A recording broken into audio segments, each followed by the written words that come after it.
Dobar dan, dobrodošli u našu virtualnu učionicu na otvorenom. Naša današnja tema je tonska gradacija. To znači da ćemo uzeti jednu boju i uz dodavanje crne i bijele izvući iz nje puno tonova.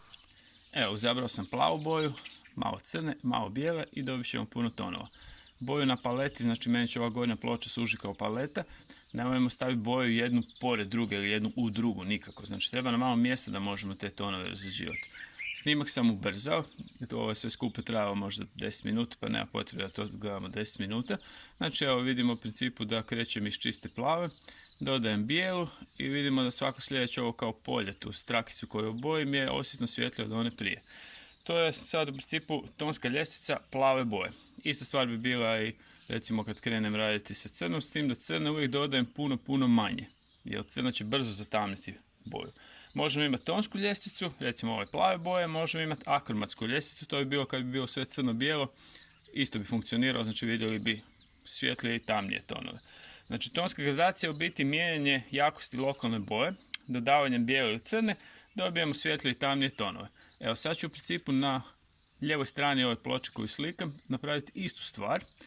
Znači dodavat ću opet malo po malo sve više bijele, ali neću ići na to da se vide jasno prelazi, nego ću u principu dok je ta boja mokra ovako potezima to biti zabrisati jedno u drugo.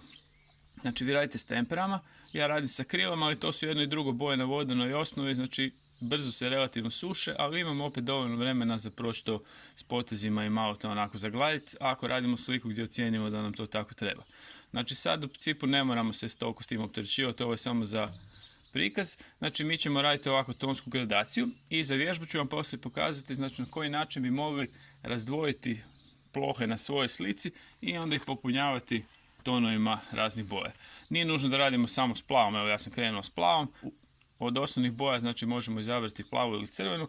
Izbjegavamo za početak žutu dok se malo ne uvježbamo, jer žutu je biti teško kontrolirati. Znači vi na svojoj slici možete koristiti bilo koje boje, znači napraviti više tonova iz njih.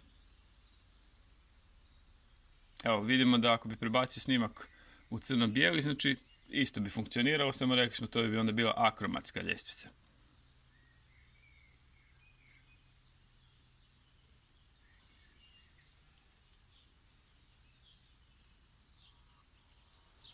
Naš, to je vaš današnji zadatak, bi bio razdvojiti svoj papir na manje plohe i te plohe ispunjavati tako da se vidi tonska gradacija, da malo vježbamo koliko možemo tonova izvući iz jedne boje.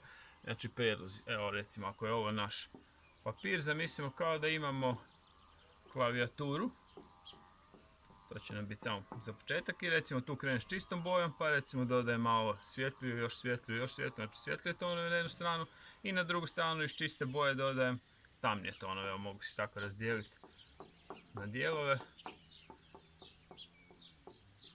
I znači organizirao sam si papir na komadiću biti koje popunjavam. Druga opcija bi bila recimo da si zamislim da bacamo kamenčiće u vodu i kad bacimo kamen u vodu nastanu koncentrični krugovi. Znači koncentrični krugovi su krugovi koji imaju isti centar, istu sredinu. I onda bi isto mogao bi ih još napraviti. Jedna je čista boja, pa onda idemo u jednu stranu sa svjetlima, u jednu stranu s tamnijima.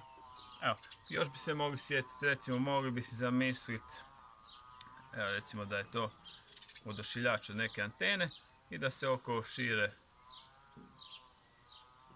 recimo radio valovi. Evo tu bi mi recimo bio čista boja, ovdje mogu ići recimo svjetlije, ovdje prema tamnijom ili kako već odaberete. I recimo još jedna opcija bi mogla biti koncentrični krugovi, ali evo zamislimo ne znam da bacamo neke oblike unutra, da nam je kamen u obliku, evo recimo trokuta, s tim da onda mogu raditi recimo evo trokutiće, ovdje ću recimo baciti krug.